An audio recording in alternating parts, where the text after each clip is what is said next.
Une proposition de loi vise à mieux sanctionner le revenge porn.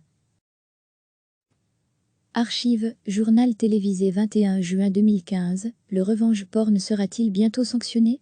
C'est en tout cas la volonté de la députée CDH Vanessa Matz, qui a déposé une proposition de loi en ce sens. Le revenge porn, c'est un contenu sexuellement explicite, par exemple une photo à caractère sexuel publiquement partagée en ligne sans le consentement de la personne apparaissant dessus. Avec la multiplication des moyens de communication, ce phénomène est en constante augmentation. Les victimes sont dans 9 cas sur 10 des femmes et les auteurs agissent par vengeance. Pour Vanessa Matz, députée CDH à l'origine de cette proposition, il faut donc punir plus sévèrement les auteurs, mais surtout retirer rapidement les images. C'est le dommage le plus lourd, et qui anéantit parfois des victimes dans leur vie sociale, professionnelle ou amicale. Il faut donc absolument pouvoir avoir une procédure en référé qui impose aux opérateurs, aux diffuseurs le retrait des images qui blessent la victime et qui lui nuisent de manière vraiment très importante. Aujourd'hui, c'est laissé à la discrétion des opérateurs, regrette la députée. On sait qu'il y a un certain nombre d'opérateurs, dont Facebook par exemple, qui dit que ça pose effectivement problème. Mais dans des cas plus privés comme le revenge porn, parce que c'est souvent dans un cercle relativement restreint d'amis ou de connaissances, ou une classe d'école, Facebook n'intervient pas spécialement, et c'est très compliqué d'obtenir un retrait. Il faut donc passer par la justice qui l'imposera, moyennant bien sûr, des sanctions en cas de non-respect de ce retrait. En 2015, forcé par la justice européenne, Google prend des mesures pour tenter d'enrayer le phénomène du revenge porn. Recevez chaque matin l'essentiel de l'actualité. Le revenge porn sera-t-il bientôt sanctionné?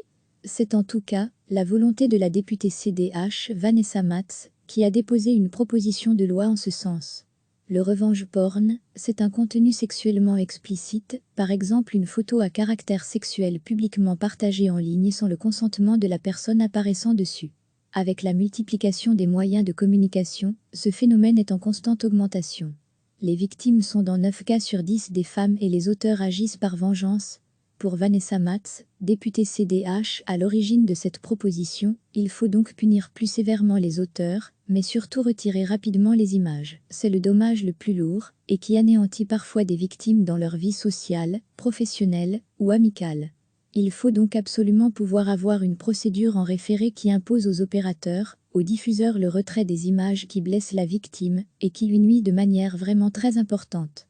Aujourd'hui, c'est laissé à la discrétion des opérateurs, regrette la députée. On sait qu'il y a un certain nombre d'opérateurs, dont Facebook par exemple, qui dit que ça pose effectivement problème. Mais dans des cas plus privés comme le revenge porn, parce que c'est souvent dans un cercle relativement restreint d'amis ou de connaissances, ou une classe d'école, Facebook n'intervient pas spécialement, et c'est très compliqué d'obtenir un retrait. Il faut donc passer par la justice qui l'imposera, moyennant bien sûr, des sanctions en cas de non-respect de ce retrait. Archive, journal télévisé 21 juin 2015. En 2015, forcé par la justice européenne, Google prend des mesures pour tenter d'enrayer le phénomène du revenge porn. Cliquez sur s'abonner pour recevoir les dernières nouvelles.